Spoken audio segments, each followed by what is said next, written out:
Selanjutnya kita akan coba melakukan validasi pada model dengan inputan parameter yang telah kita buat atau yang telah kita olah sebelumnya.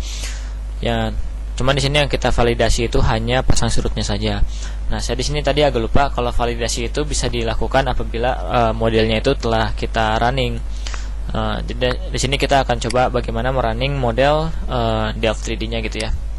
Nah, pertama-tama teman-teman siapkan dulu yang tadi folder terpisah gitu ya. Jadi nanti teman-teman ambil tadi yang grid yang udah teman-teman buat ya. Jadi di sini kalau ibaratnya tuh kita butuh 5 gitu ya minimal. 5 file untuk melakukan pemodelan itu. Yang pertama adalah gridnya. Ini ada grd.grd, ada grd.enclosure. Yang kedua adalah data kedalamannya, file kedalaman. Ini .dep. Lalu di sini .bca ini bakal muncul kalau teman-teman ibaratnya tuh berhasil ya di Delft dashboardnya. Ini yang terakhir ada BND-nya gitu ya, boundary-nya. Nah, lalu selanjutnya yang akan kita lakukan adalah kita arahkan dulu working directory-nya itu ke folder pemodelannya. Ini ya. Nah, ini klik OK. Nah, lalu di sini sebentar ya. Kita klik flow, lalu masuk ke bagian flow input. Nah, di sini kita buat baru ya. Misalkan deskripsinya ini adalah model validasi gitu ya. Jadi yang ini akan kita gunakan untuk validasi dulu nih sebelum kita melakukan pemodelan existing di lokasi studinya. Nah, di sini masuk ke bagian domain, lalu di sini ada gridnya itu kita isi dengan grid, enclosure-nya kita isi dengan grid.enclosure, batimetrinya kita input data kedalamannya. Lalu dry point ini dan thin dams ini mungkin nanti saya akan jelaskan ya berikutnya pada pemodelan berikutnya. Di sini ada time frame, ini time frame-nya bisa diatur ingin berapa lama gitu ya pemodelannya. Nah, cuman harus diketahui di sini data yang teman-teman masukkan itu harus ada pada rentang si time frame pemodelannya gitu ya. Di sini saya coba pemodelannya itu selama 15 hari gitu ya. Berarti saya coba sampai tanggal 19 gitu misalnya. Lalu di sini time step-nya saya kasih 5 aja biar nggak terlalu lama. Lalu di sini ada prosesnya. Ini bisa teman-teman masukkan sedimen tapi ini nanti gitu ya. Ini ada water levelnya, ini mungkin bisa disesuaikan dengan inputan data MSL teman-teman yang sebelumnya telah dihitung gitu ya. Lalu di sini ada boundaries. Nah, ini yang agak repotnya nih. Jadi kalau saya sarankan sih semoga teman-teman dashboardnya itu berhasil ya biar nggak repot di sini. Jadi yang pertama-tama kita add dulu. Nah, di sini kita delete dulu ya. Kita masuk ke visualization area dulu. Nah, di sini gitu ya. Lalu teman-teman bisa coba tambahkan line boundary-nya gitu ya. Biar keren. Mana ya? Nah, ini ya, garis pantainya itu seperti ini. Nah, misalkan tadi kan ibaratnya tuh saya mendownload data password gitu ya. Boundary-nya itu kan saya tetapkan di sini kan, ada di 4 titik ini. Maka nanti saya buat si boundary-nya itu kira-kira ya. Kita add dulu open boundaries di sini kan ya, kira-kira lah ya ini ya. Ini satu, sebentar. Ini satu, kok nggak bisa ya? Satu gitu ya. Lalu 2 dari sini sampai sini. Sebentar, kita lihat dulu. Nah, ini kita hapus dulu ya.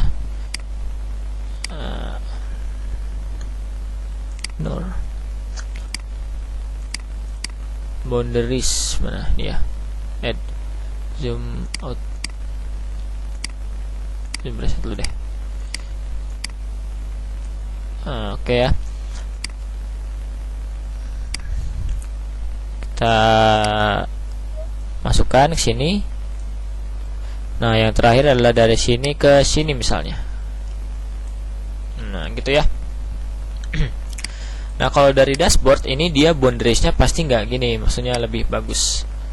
Lebih bagus itu artinya nanti dia potongannya tuh mungkin tiap berapa meter itu ya, atau berapa, pokoknya jadi kalau kita kan jadi cuman punya 3 gitu ya, cuman punya 3, ini sebenarnya kurang oke lah.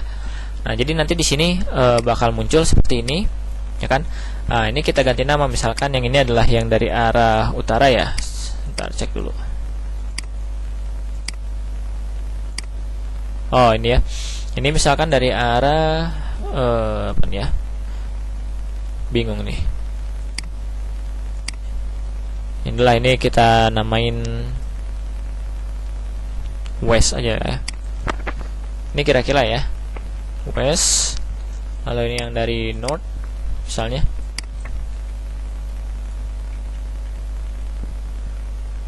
Lalu ini dari, ya ini agak misalnya timur lah ya. Timur.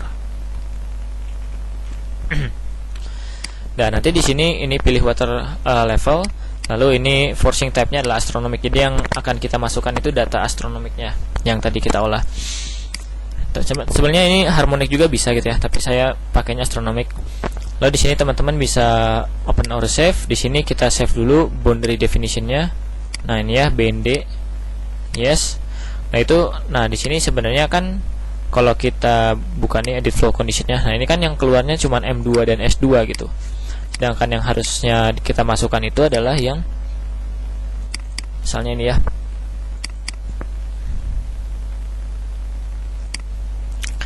Nah, yang kita masukkan kan banyak kan, ada K1, O1, P1, Q1, M2, S2, N2 dan K2 gitu kan. Yang ini dia cuma sediainnya cuma segini. Kurang bagus kan. Jadi nanti saya bakal kasih teman-teman itu file kosong gitu ya. File kosongnya si .bca ini, mana BCA-nya ya? Hilang. Oh, ini BCA ya. Jadi nanti teman-teman tinggal buka open or save, kita open ini file .bca-nya gitu ya. Nah, jadi nanti kalau udah di open, sebentar loading. Ribet ya ini ya, banyak kan.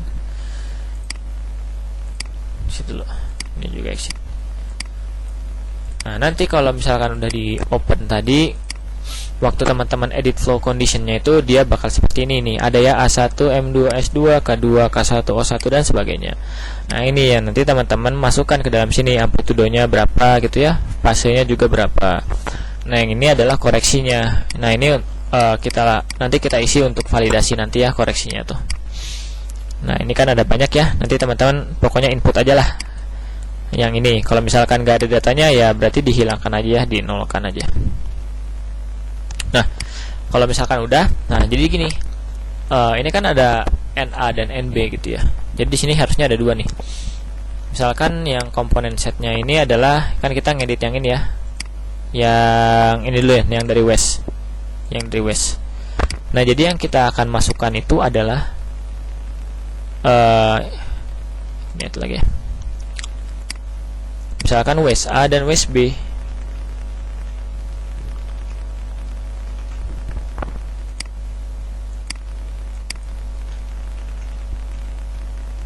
Nah, west A dan west B itu apa? Jadi kalau tadi teman-teman udah melakukan pengolahan data pasang surut kayak gini, west A itu misalkan ini west A, ini west B gitu ya. Nah, nanti kalau teman-teman mau ngolah yang bagian north, nah ini adalah north A, north B. Nanti yang di sini yang ini apa ya namanya? Nanti kok ini timur sendiri ya. Nanti yang bagian timurnya ini timur A, ini timur B gitu ya. Nah, berarti kan kalau kita lihat kayak gini, hasil dari berarti west B itu sama dengan north A, atau north B itu sama dengan timur A kayak gitu ya. Jadi nanti di sini yang north A, west A kita isi, ini kita masukin yang ini. Nanti west B-nya kita masukin juga. Nah, udah itu nanti yang north-nya juga. Nah, ini kita masukin ya, north A, north B, komponen setnya kita buat baru misalkan. North A, north B gitu ya. Yang ininya north A, north B gitu ya. Nah, nanti apa namanya tuh? Berarti yang, nah kita contohin satu aja ya. Misalkan ini north A.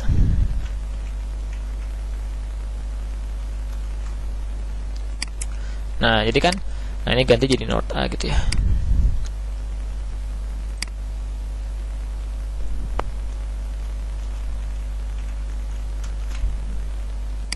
Nah, gitu ya. Node A dan node B. Nah, berarti nanti si nilai amplitudo dan fasenya itu node A itu bakal sama kayak WSB gitu ya. Pasti ngerti lah pokoknya. Oke, jadi pusing sendiri. Nah, jadi kalau misalkan udah masukin itu, ini kalau saya masukin satu-satu agak lama ya. Ini saya bakal coba buka yang udah jadi gitu ya.